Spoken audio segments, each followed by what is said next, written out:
Mr. Hartley, do you remember a moment in which you decided to become a filmmaker? I remember the period of time. I was at art school in Massachusetts, in Boston, Massachusetts, and I took a course in Super 8 filmmaking. And I just remember the magic of capturing an image. And back then you had to wait for 2 weeks to get that image back from the lab. And there was just something that really, I'd spent most of my childhood and early adolescence drawing a lot and painting. I was always very visual. But it had never occurred to me to make pictures that moved, to make motion pictures. And so that's really, it took about 6 months, but then I really got infected by this desire to make moving pictures. Can you name any filmmakers or any films that helped you to get to that point? Back then, this was like 1978 in Boston. That film course was, it was at an art school, so the films tended to be real art films. I mean, Stan Brakhage, which often is not even motion pictures. Technically, he draws on films and stuff. But I remember being very moved by Maya Deren's work and Peter Hutton.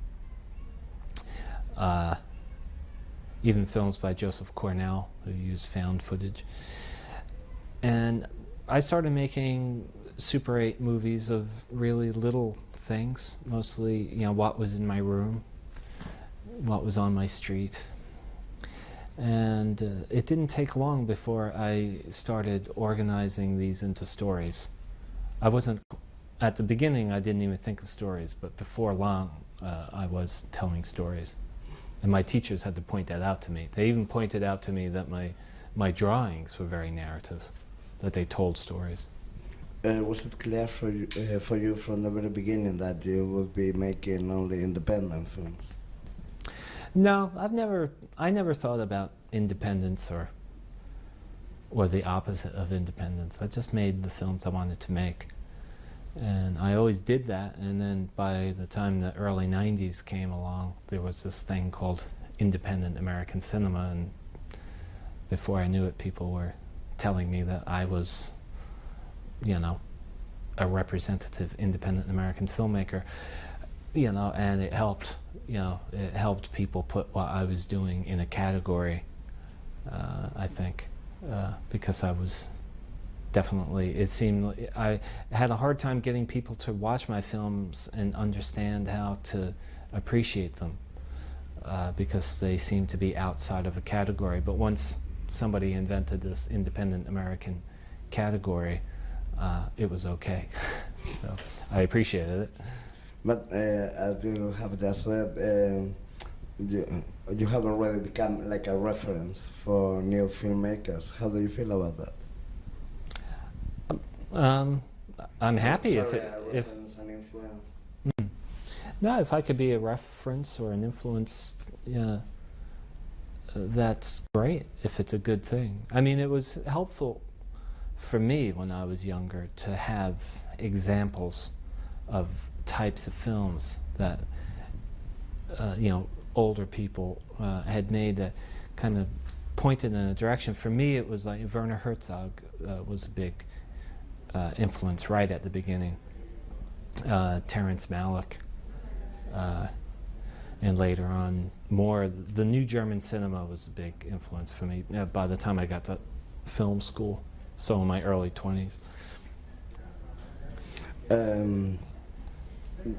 When you're about to start shooting a new project, do you tend to look back into what you have already done? No, I don't think so. I mean, sometimes, I think this is the same with any kind of artist, is that sometimes it's necessary to just turn around and look at what's in your studio, just look at what you've done.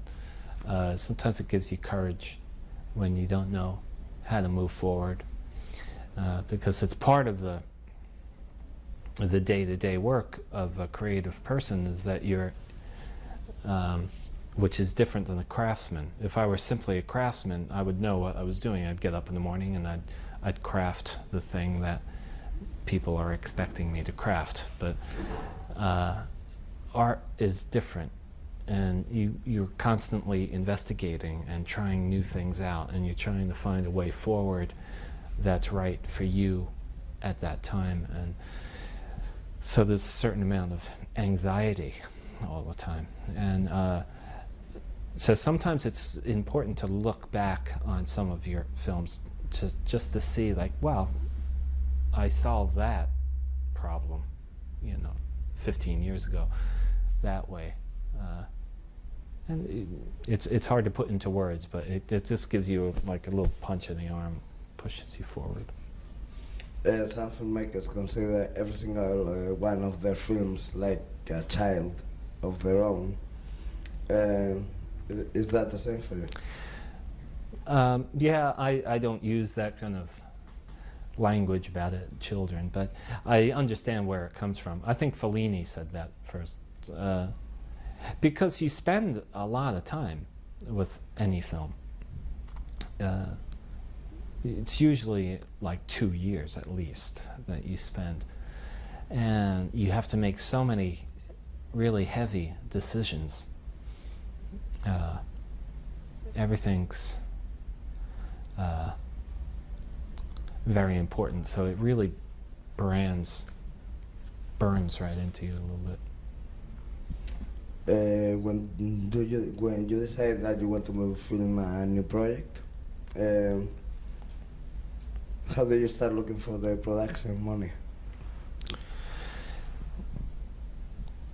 Well, I usually go to the distributors who have distributed my films in the past, and if they've been successful with some of my films, I show them the script.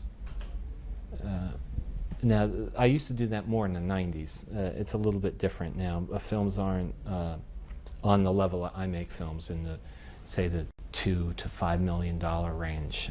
That doesn't happen that much anymore. You need to go to a world sales agent and try to get them to invest based on what they think they can make from the rest of the world.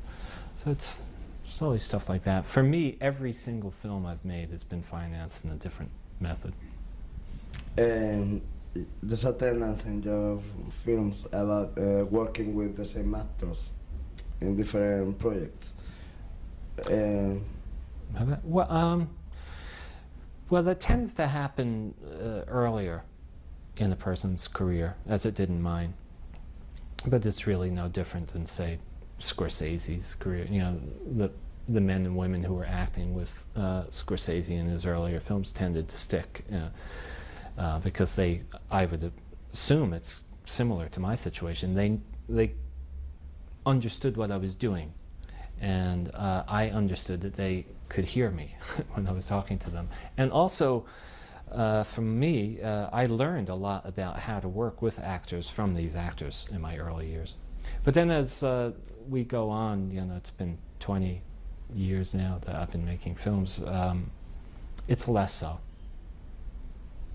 Have you ever been offered to direct a mainstream project? Pardon me? Have you ever been offered to direct a mainstream project? Yeah, after my first film, after my second film, before they realized I was serious about what I was doing. Which is not to criticize the more mainstream production methods, but yeah, I mean, they're always on the lookout for talented new people to come in and help them make the manufactured product that they do. So they would always, if they see somebody like me who made some tiny little film that got distributed and people liked it, got good reviews, of course they would come and take me to lunch and talk to me about it. But and they were great people, but we just didn't have anything in common. I mean, they didn't really. I would have made their lives miserable, you know, really. Have you stopped drawing? Have I stopped drawing? Yeah. No, I still draw, but it's nothing serious. I sketch mostly while I'm directing. But it's like, do you do your own storyboards? Something like storyboards. It's a mix of, it's sort of like diagrams, and sometimes, mostly when it has to do with action, I'll do some pictures. Is there any of your films that you would choose to erase from your past? No. No, they're all of a they're all continuous, really. One leads into the other. What is a short film for you? First, remind me, which short films are we discussing? Theory of Achievement. Okay, because those are back in the early 90s. All right. Short films are a place to experiment technically and even with subject matter a little bit. I've always noticed that people have a greater patience with short films, so you can be much more formally experimental. You can be weirder if you need to. And so I'd work out ideas both in dialogue and then making pictures in the short films. Mm-hmm. But you know, here in Spain, at least, there's a theory that a short film is almost like a visit card, like something to prove that you are prepared for shooting a feature film. Do you agree with that concept? I don't know about other filmmakers, but for me, no. The short films I made before I began to make features did not help me make features at all, because they were not presenting anything that would indicate what a feature would be like if I made one.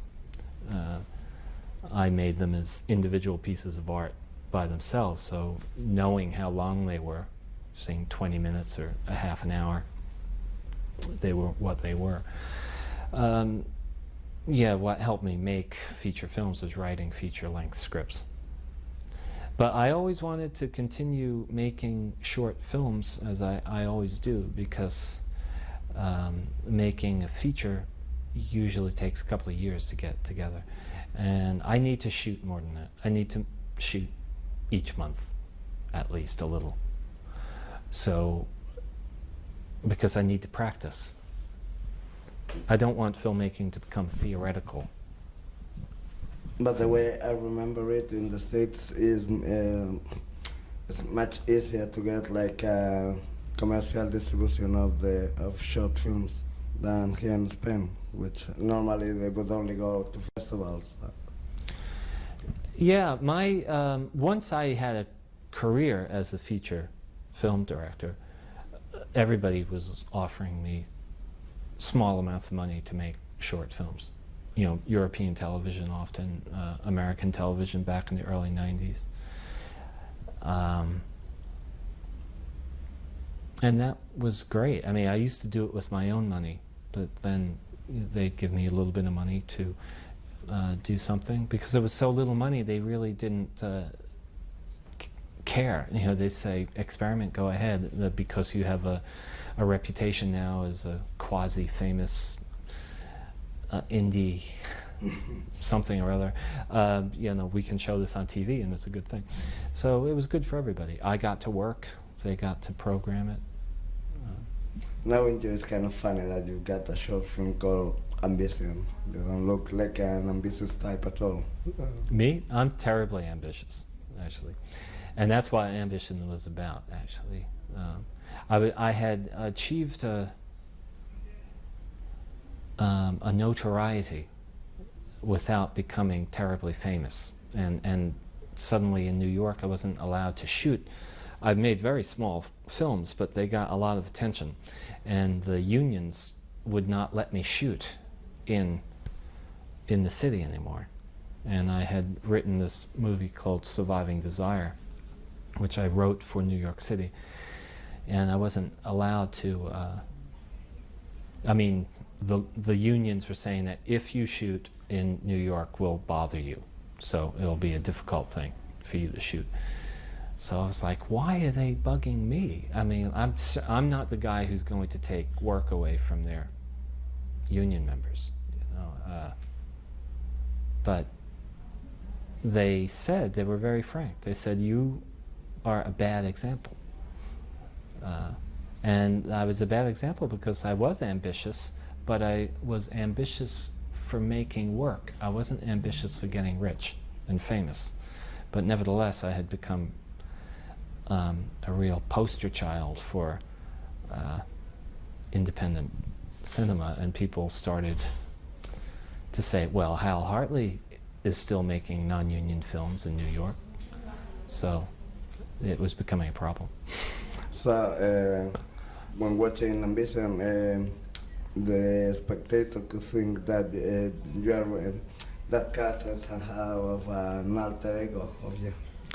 I think no, different ones, because Ambition isn't really it's not a fiction, you know. It's like an essay. But a lot of those characters that show up in, it's only a 10-minute long film.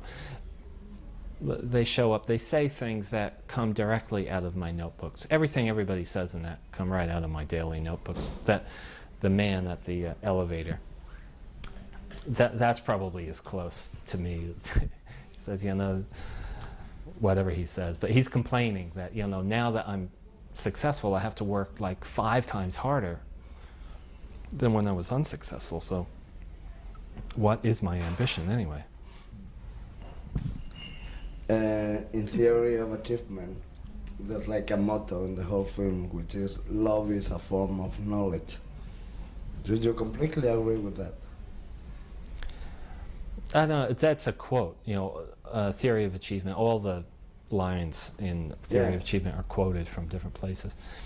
Yeah, generally, probably, yeah. I mean, love isn't just an urge. Sex is an urge, maybe, you know, and eroticism could be a mix of urge and you know, thinking. But love is a form of knowledge, yeah. I can imagine, just think there's probably people who never have love, who never have love in their lives, because there's a certain thing about being a human being that they don't know about.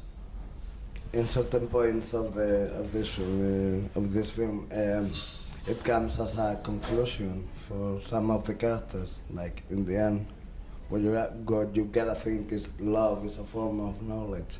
Do you think that could be the last thought of Theory of Achievement? Perhaps. I mean, it sounds right. I never really questioned it too much. It sounded correct. That's probably why I wrote it down. Wherever I got it, I don't know where I got it. It might be Rousseau, actually, Jean-Jacques Rousseau. Okay. If you were to choose, because as I have just told you, I'm basing on Theory of Achievement as the two short films that I'm going to be released. But if you were to choose your favorite short films directed by you, which ones would you choose to be released? Besides those two. Besides those, well, some of the later ones, I like Kimono very much, and I had a very interesting experience with this one, which is now called Sisters of Mercy, which is footage that I found that back in 1993 or 1994, I was commissioned by somebody in New York to make a little piece.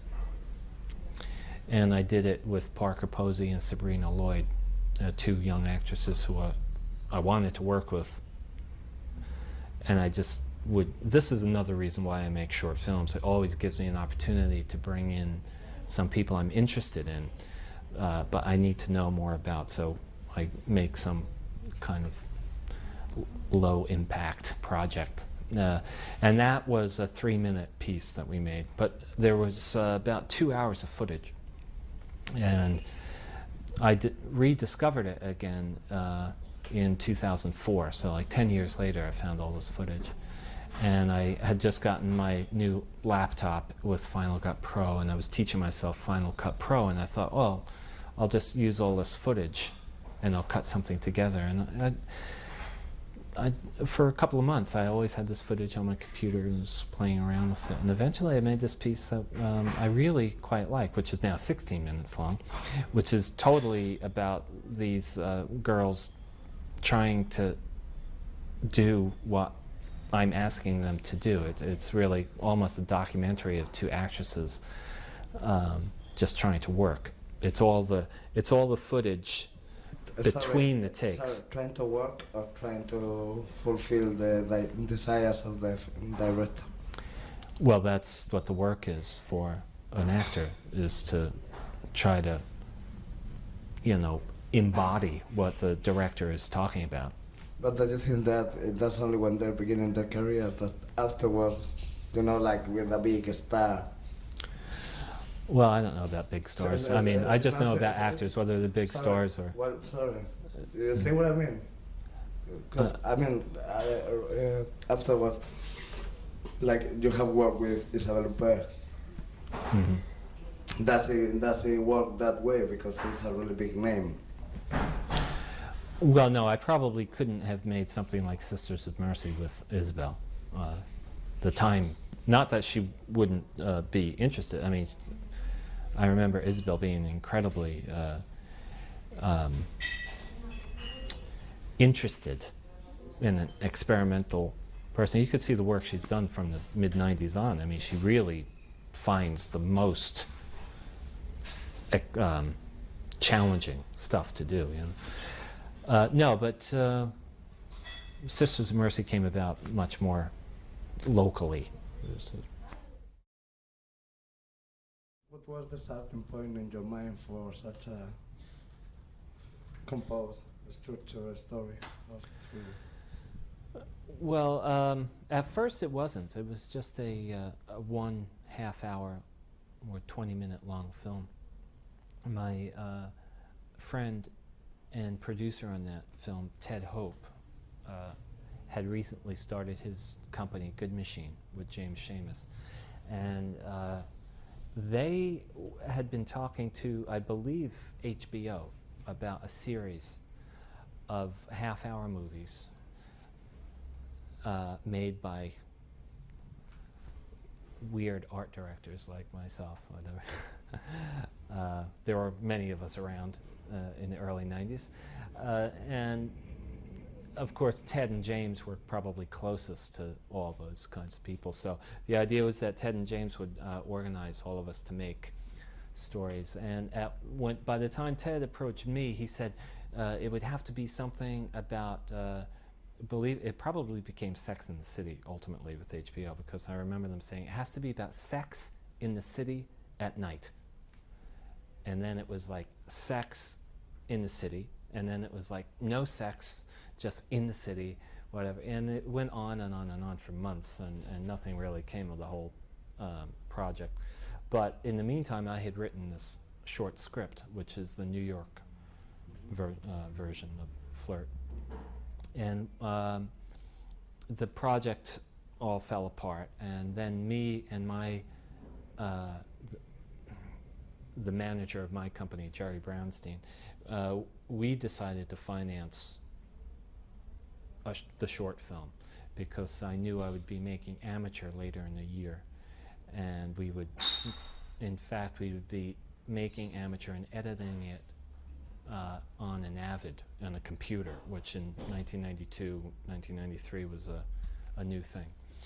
So we decided to make this short film anyway, with our own money, in order to learn the computer. And also, again, for me to get to know some new actors I hadn't worked with before. And so on the day we were shooting Flirt, New York, we shot for 2 days. On one of those days, me and Mike Spiller, my cameraman, and Ted, my producer, we were having lunch and talking about, we had a great time shooting that, and I think we were wondering what we could do with this film. And I suggested that we could probably make a story like this again and again and again, because it's just a situation comedy. And in fact, it's kind of neutral. We can make the same story with, like, say old people. The same script, but like with people in their 60s, and they're having the same sort of love triangle problem. Well, Ted took that idea and got very excited about it, and just kind of at a certain point just went off on his own and tried to raise money on that idea. And eventually it came to be 3 different cultures, distinct, American, European, Asian. And then I just kept looking for the widest variety as possible, since New York was a heterosexual situation, and in Europe, in Berlin, we found money to make the film, so I said, well, let's make that a homosexual situation. And then when we got to Japan, I let the whole culture affect us. So it was a really interesting project, and I thought of them as 3 separate films. We really didn't think of it as a feature so much. Each film was completely finished before we made and Amateur was made in the middle, because we made New York, then we made Amateur, then we made Berlin, and then we made Japan. So the whole exercise was sort of to take that script and go to a different culture and learn about that culture, that milieu. But it's like, because obviously New York is like the biggest metropolis ever in the last century and a half. What made you think of Berlin as representative of Europe, or Tokyo as representative of Asia? Well, first I just thought of continents, North America, Europe, Asia. And then it had to do with money, where the money came from. There were people in Germany and in Berlin who, there wasn't any other representative city in Germany, to my thinking, sort of like to compare New York and Tokyo and Munich. No, that wouldn't work. New York, Tokyo, Cologne, not really. Has it got something to do with the wall being there? The wall of Berlin. The wall? No, it hadn't to do with the wall, and it was after that. No, I know, yeah. But because it's been like a huge symbol of. Yeah, no, it wasn't that. It was just, it's a world city. Berlin is a world city, but it's also distinctly German and European. Had you already visited those places before shooting there? I had been in Berlin at least once, I think, doing publicity, but I didn't really know it. I spent a long time there, like 6 weeks, 8 weeks, I think, before we really started production. Yeah. The casting process for the shooting in the other 2 cities, was it difficult? It was more difficult in Japan, where their manner of their business is very different. I found in Berlin, people made movies pretty much the way we made movies in New York, and found a casting director and a producer, and they introduced me to all these great actors in Berlin, and who were interested in working in English. And in Japan, the thing was that the hardest thing in Japan was finding Miho, because I remember telling Ted, about a year before, I said, if we're doing, Flirt, and we're going to do it in Tokyo, we have to find the girl who's in Tokyo Decadence. So he worked on it, and he couldn't really find who that was. And then when we were shooting in Berlin, we were shooting in this living room on Wielandstrasse. We were shooting the opening sequence of the Berlin section.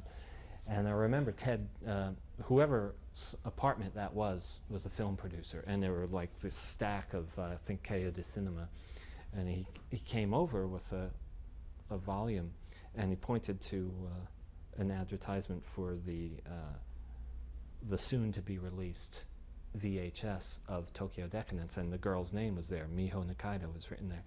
So he wrote it down, and I wrote it down. And I said, when we go to Tokyo, we have to try to find this girl. Because I thought the film was great, but her performance was really one of the most heavy things I'd seen in years back then.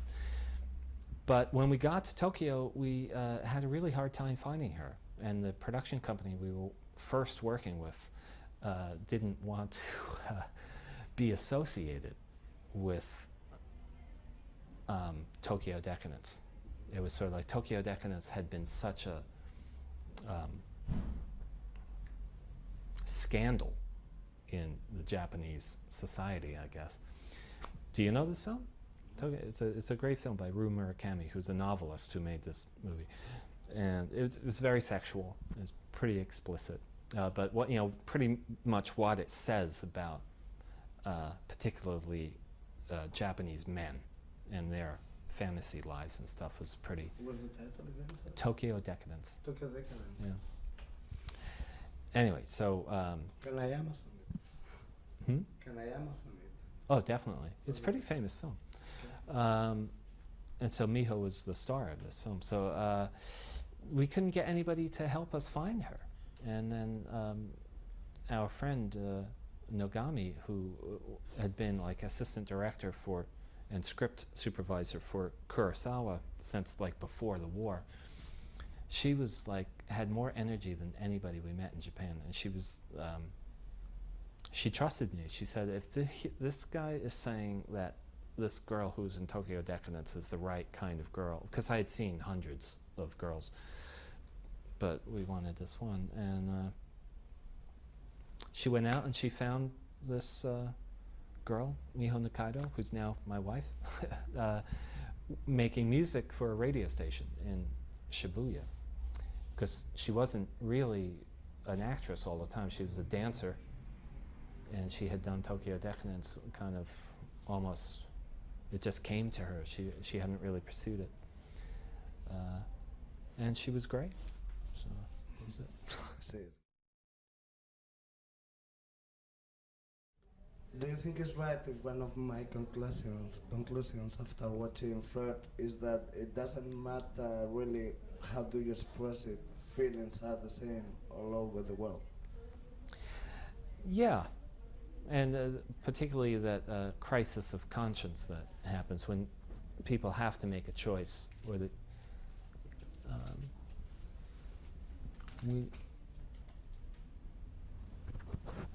that's really what it was, you know, that... sorry, we were talking before about the difference between sex or feelings. But in the end, as for me, I think sex is one way to get out our feelings. Yeah, but there's not much decision making in sex. You just feel it. It's an urge.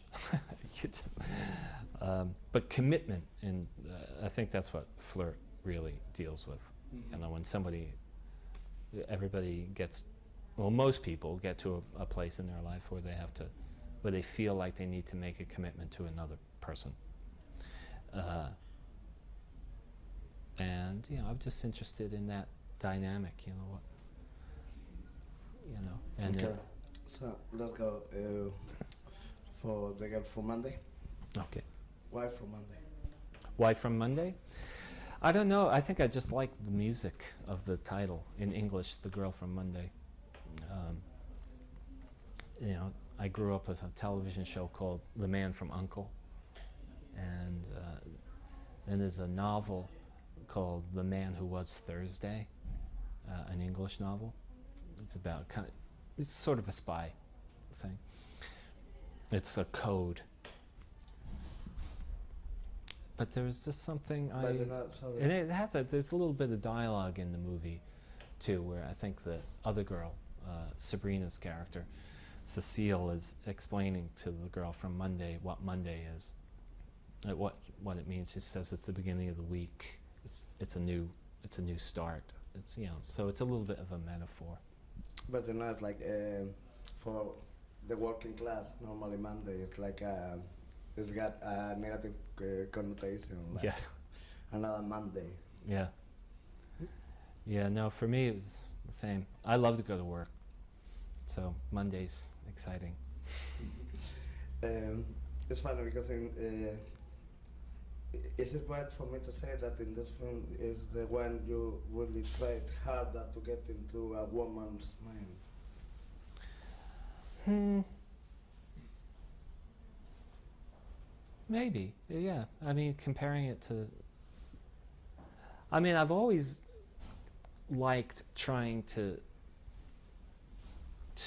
express what a woman might be feeling, because I know there's this interesting thing that happens when a man is trying to understand a woman, and so I never try to disguise that. I always write that way, and it can often be quite funny, but also revealing.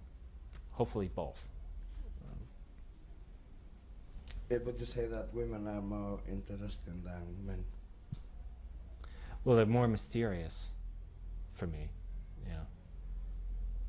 And maybe that might not even be a good thing, Because no If I were mysterious to myself, more mysterious to myself, maybe I'd make a greater effort to understand myself more or something. I don't, But, or of course, the age-old problem is that a man could put a woman on a pedestal and treat her as an object, because she's mysterious, and the mysteriousness is interesting in and of itself. And, I mean, a lot of my writing in all of these films, particularly as regards women, is about this. And I think that we can find in some of your films is character challenging to the other. Characters challenging? Being challenged by another character that comes and makes them bring out of them in their lives. Mm-hmm. Has it ever happened to you, something of the kind? Well, probably all the time, in less sensational ways than in The Girl from Monday, of course. But in a way, I think what you're describing, this thing that one person's existence challenges the other person's existence, has to do with my interest in responsibility. Like, we're responsible for each other. I mean, responsibility doesn't mean anything really. Self-responsibility doesn't really mean anything to me. When I think of responsibility, I'm thinking of a responsibility for someone else. Like, I might make an action that I think is my own private concern, but that action may have consequences for other people, and I have to, and I really can't get out of that. And I think that's fascinating. I think that's what makes us people. But in that way, it is related with the story of Henry Full, and this guy coming to get into this place, meeting this guy who supposedly is retarded, but he's the one who takes him to win the Nobel Prize. Yeah. Yeah, I mean, in a way, all of my movies are like that. I mean, I just think that in Girl from Monday, it's most explicit. It's really about that, our responsibility for each other. But in Henry Fool, yes, of course, Henry is this force that comes into a community where everybody's disconnected. And he, one way or another, he always creates these little problems that forces people to work together, or at least argue. Don't you think it is frustrating? Like, Henry Fool, he's the one who really wants to be a writer. Then he meets Grimm, and he makes him write. And he's the one getting the recognition, while he doesn't even get published his memoirs. Is that frustrating? In what way could it be rewarding? I don't know, I just thought it was, it had a lot of comic and dramatic potential. That was my idea of Henry, that he would be somebody who can cause other people to act, but he himself had a very hard time acting, doing something, getting something done. I thought that was, I don't have a particular example of anybody or anything from my own personal life to underline that. It's just, it seemed very normal. It seemed like something that probably happens a lot in the world.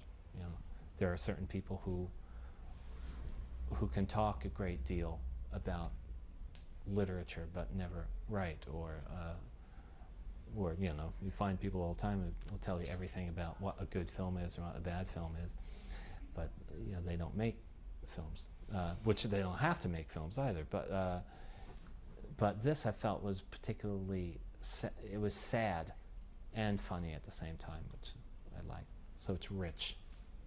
This is a guy who claims to have quite large ambitions, but he can't really. He doesn't have the discipline to actually sit down and work.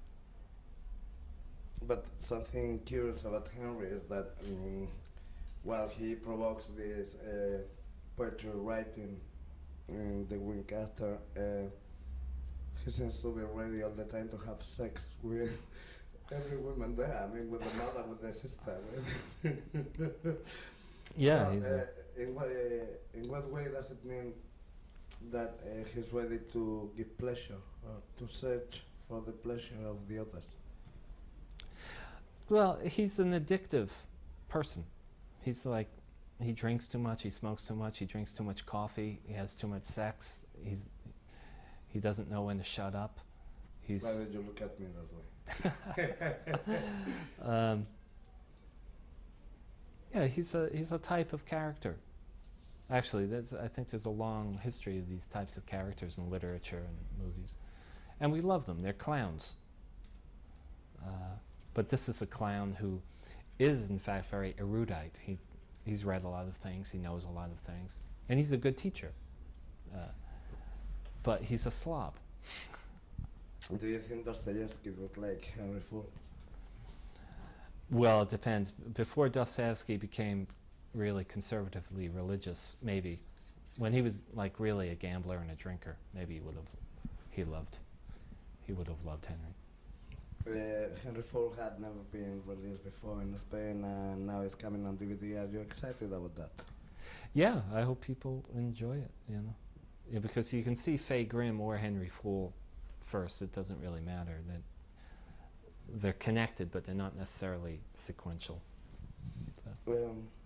What happened in the way for? I don't know. I mean, I was about to say all of a sudden, but I don't know the process, so it was presumptuous of me. But what made you go back to Henry Fool and work about Fay Grimm? When I wrote Henry Fool, when I was writing Henry Fool in the mid-90s, I knew I was writing part of a story that was much bigger. And so there was always that feeling that it would be a bigger story. But I chose not to commit to, you know, making in the 90s, saying this is going to be a trilogy or something.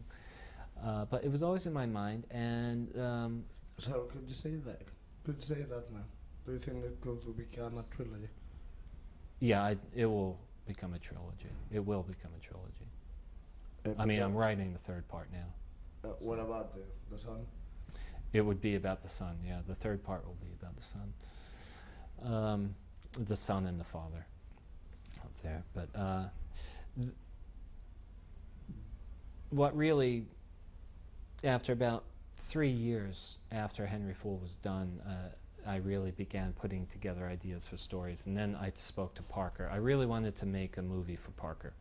We had known each other and worked together off and on for years, but I had never found the role that was really right for her, and yeah, I just thought she was one of the best actresses I've ever worked with. So it was a big ambition of mine to make a movie for her that was her from beginning to end, top to bottom. And And believe it or not, I didn't. It didn't occur to me very quickly that it should be this character of Faye from Henry Fool. But then I started thinking about it, and I called her in 2002, in April of 2002, and I asked her if she would be interested in redoing Faye if I wrote it, because I wasn't going to write it if she didn't want to do it. So she said, yeah, and I started writing. If she had said no, would you have written the script? If she had said no, can you think that you could have done Faye Green without Parker? no, I wouldn't have had the interest, really. You're about to release the film in the Spanish theaters after quite a while, because it's been quite a while that you haven't released, that your films have not been released in Spain. How do you feel about that? I feel good about that. Yeah, I'm happy. Because visiting Spain, is it a country you like? I like Spain a lot. I've been here about 5 or 6 times now, and yeah. With Green, that's something I feel about your films that I hadn't felt that much before, and as for me, it is the most political of your films. Is that right for you? Yeah, although I might say it differently, it's sort of a film where there's more politics in it. I don't know if the film has an identifiable politics, like, you know, the difference. It's not a film made as politics. It's a film about people. It's a piece of fiction about people in a world where politics is very much a part of everybody's life. And a large part of the story is Faye trying to inform herself or let other people help her learn what the politics are all about. But through Faye, we again see the contrast of different cultures. Like when it comes to Europe, how different is it for you? I mean, the difference. Well, the way difference between America and Europe. Yeah, I mean, for me, Faye is the representative of a certain type of American who's a good person, but uninformed about the wide world. And it's we kind of move out into the world with Faye, and we experience the world and you know, particularly foreign policy of many different countries, and just how complex and dangerous the world can be. But do you think that being uninformed is how do I put this? Something quite common to find in the States? Yeah, I think it's a pretty common situation. Coming out of? Like why people are not interested in being more informed? Well, it's mostly media monopoly and an education, you know, system which kind of educates people to not be informed, because the more people know, this is Chomsky, pure Chomsky, but you know, the more intelligent people are, the harder it is to get them to vote for you, and the more challenging they'll be to the newspapers and the television stations, which, you know, because they have a vested interest in the people not contesting what they say, so they don't really want the people that informed. And at the same time, looking at it from outside, because obviously I'm European, do you think as well it could be a question of being so self-centered? Well, yeah, that's being self-centered is a result of being uninformed, because you don't know that there's another. I mean, I find, you know, most of the Americans I meet are curious about things. When you turn them on to something, if you drag them out of their house and brought them to Gijón, they'd be fascinated. You know, but it's such a big country, and it's such a powerful country, and it is organized to not really look out at the rest of the world. So So that's why I wanted to make a character like Faye who would who's curious and, you know, wonder-struck about everything. But she's basically a good person, and you know, when all this, you know, there's a lot of fascinating stuff out there in the world, but there's also like a lot of horrifying stuff, and she trusts her instincts. There's an enormous amount of duplicity and lies that she encounters, but ultimately she does what she thinks is the right thing. And I'd like to think that she's like more important than John Wayne in that way. And as a last question for finishing this interview, if you had the choice, if you had the chance of writing the motto in your tombstone, what would you like it to say? Stay tuned. Yeah. To be continued. Fantastic. Yeah, that's great. Thank you. Okay.